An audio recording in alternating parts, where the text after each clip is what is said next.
Os vikings faziam uso do relógio de sol para navegar durante suas viagens pelos mares. Mas o que eles teriam feito em dias nublados quando o sol estava encoberto? Uma das sagas faz referência a uma estranha técnica para localizar o sol. O relato da Batalha de St. Olaf, na Noruega, onde dizem que ele teria sido capaz de localizar o sol num dia nublado, sempre levantou várias questões se isso teria sido um milagre dele ou se ele, na verdade, possuía algum tipo de pedra ou algum outro meio de localizar o sol num dia nublado. Acredita-se que a Pedra do Sol, ou Espato da Islândia, tenha sido criada no subsolo por uma das maiores forças naturais do planeta, os vulcões. A Islândia, um país menor que Ohio, tem sido responsável por 1/3 do fluxo de lava da Terra dos últimos 500 anos. E é nestas condições únicas que se acredita que tenha sido formado o lendário cristal de calcita. Os cristais de espato da Islândia são encontrados neste local, em particular, onde foram depositados há cerca de 10 milhões de anos, num vulcão central, onde águas geotérmicas circularam por milhões de anos. Quando o magma esfria, em seu interior bolsas de ar e água se formam, e durante milhões de anos são comprimidas em cristais de calcita, ou espato de Islândia. A ação do tempo e dos elementos naturais sobre rocha facilitou a descoberta dos cristais pelos vikings em minas a céu aberto. Então, como um cristal resolve o mistério dos vikings de 1000 anos e suas viagens extraordinárias? O cientista Leo Christiansen está examinando a Pedra do Sol. O cristal divide a luz em 2 raios: a refração ordinária e a outra que faz coisas estranhas. Ela gira com o cristal e é chamada de refração extraordinária. Os raios de luz ordinários e extraordinários criados pelo cristal revelam uma estranha propriedade chamada de refração dupla. Onde esperamos ver uma imagem, vemos duas.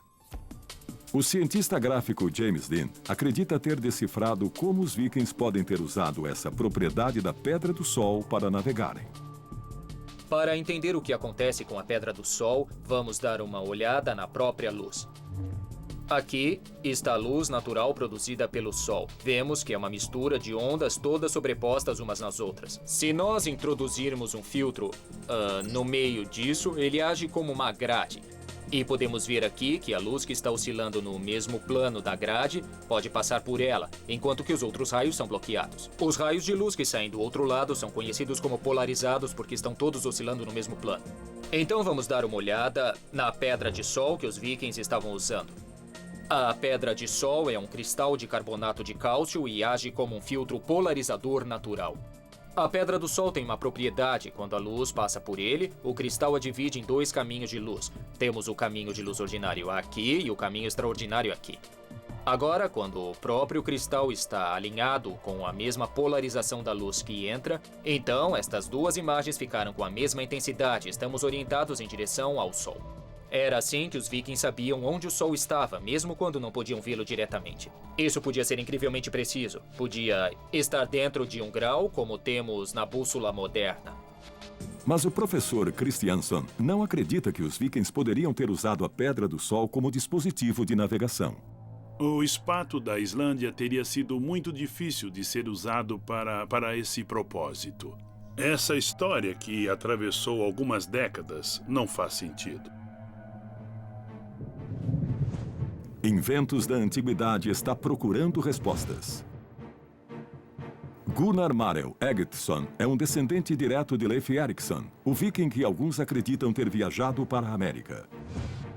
Ele está partindo numa viagem pelo mar para descobrir se as histórias dos poderes míticos da Pedra do Sol têm alguma verdade. Gunnar e seu assistente estão remando de Reykjavik para o Oceano Aberto. A Islândia está a menos de 3.200 quilômetros do polo magnético, então as bússolas não funcionam aqui. Eles vão contar com a Pedra do Sol, assim como os vikings devem ter feito, para retornar a um ponto específico em Reykjavik. Temos que ter em mente o fato de que eles queriam mesmo ir para leste ou oeste se eles estivessem cruzando o oceano. Tendo o sol no lado direito, 12 horas por dia, você fica na mesma latitude. Essa era a regra principal para um viking cruzar o Atlântico Norte há 1000 anos. Mas em dias como hoje, quando as nuvens obstruíram o sol, os vikings precisariam dos poderes da Pedra do Sol. Gunnar gira a Pedra do Sol até que os 2 pontos fiquem com a mesma intensidade. Nossas câmeras não conseguem registrar, mas a experiência mostra que os pontos estão lá. Combinando os resultados com os pontos de referência de navegação locais, Gunnar acredita ter localizado a rota para casa. Agora eu imagino a linha entre os pontos. Acho que encontramos o sol. Nesta noite de verão, às 23 horas na Islândia, nossos exploradores encontraram seu caminho, assim como a lenda viking Leif Erikson pode ter descoberto a costa leste da América. Tudo por causa de um cristal, desenterrado de uma mina a céu aberto. A busca por tesouros subterrâneos atinge seu ápice com os romanos. Uma busca que verá encostas inteiras de montanhas explodidas na busca pelo ouro.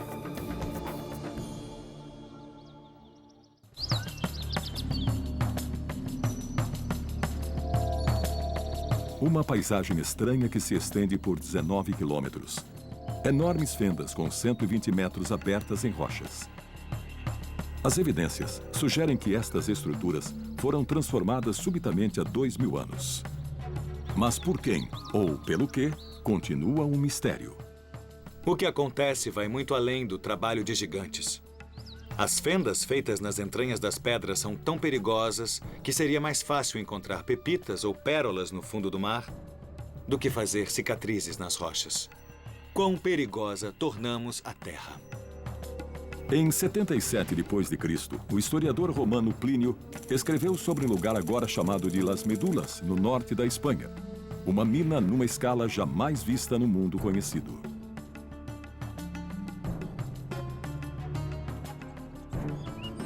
Eles removiam aproximadamente 3.000 acres de terra. Nos dias de hoje, podemos comparar a uma área de 1.200 campos de futebol. O arqueólogo Javier Sánchez Palencia passou a vida analisando este extraordinário sítio, em busca de pistas dos eventos catastróficos que aconteceram aqui. Este lugar é repleto de mistérios e descrito por incontáveis mitos e lendas desde a queda do Império Romano. As pessoas daqui sabem há séculos que foi feito artificialmente, por mãos humanas. Mas ninguém sabe dizer exatamente como. As únicas marcas definitivamente humanas como evidência estão dentro das próprias estruturas.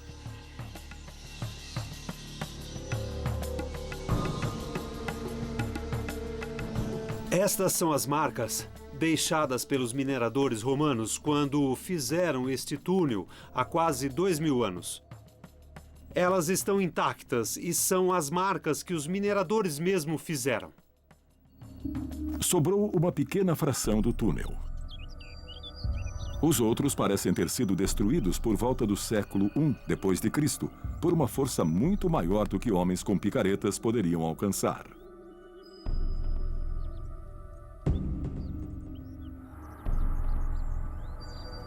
A mente brilhante por trás da destruição dos túneis era do imperador Augusto, um homem adorado como a um deus vivo. Ele estimulou a pesquisa de uma técnica que ficaria conhecida como Ruina Montium. Ruina Montium significa literalmente desabamento de montanhas, ou seja, a destruição de montanhas, para se obter ouro.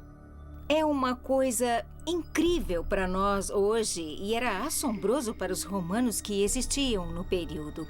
Remover montanhas, fisicamente remover montanhas, só pode ser algo inacreditavelmente impressionante. E claro que há um lado negro na história. Centenas de milhares morreram.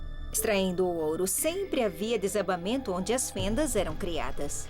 A força secreta por trás da destruição das montanhas. A água. Sabemos que os cânions e os vales da Terra são formados pela erosão de rios e chuvas. mas isso normalmente leva mais de 30 milhões de anos.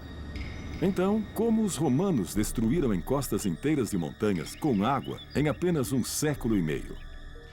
Para descobrir isso, o engenheiro moderno Neil Saunders está investigando o poder de corte da água pressurizada sobre o arenito, a mesma rocha de Las Medulas, usando a mais recente tecnologia do século XXI.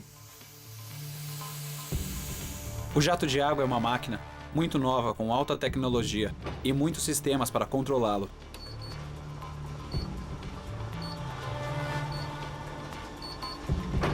Neil dispara a água a 1.440 km por hora.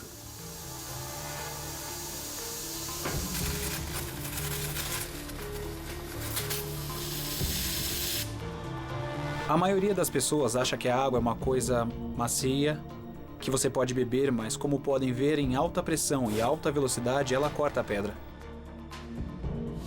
A experiência prova que a água pode cortar rochas. Mas como os romanos desenvolveram tal tecnologia há quase 2.000 anos antes desta máquina ter sido inventada?